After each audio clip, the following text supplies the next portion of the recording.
as an Indigenous person who didn't necessarily grow up in the culture. I used art as a kind of vehicle to unpack what that means, to bridge those two spaces, never really feeling like I fit in anywhere. One of the first pieces I made was to bead over the Indian Act. I wanted to do something to kind of ground my mom's struggle, to have all this energy around it from Indigenous and non-Indigenous people who wanted to participate as a reflection and a reparation and a reconciliation act. You know, there was a lot of momentum and grounding in that work.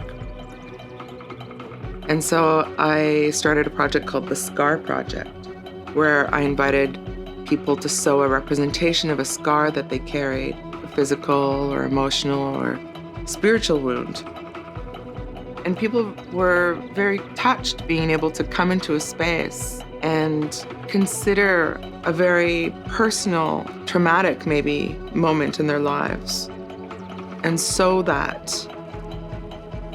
I did that project for 8 years. As an Indigenous artist, a lot of my opportunities have been through group exhibitions and not solo exhibitions. That, in part, was my motivation with Daphne. It built organically around that and wanting to have this space for ourselves. I've always been interested in the collective, in working with artists and for artists. And so at Concordia, I developed Kinawin Lab. It's a pretty interdisciplinary studio. I get to invite students into the lab to work with me and have this dialogue and try things.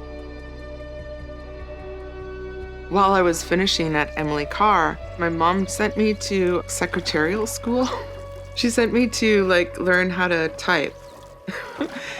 And so I feel like even now, I have to keep proving to her that I can be an artist. I was never a good typist.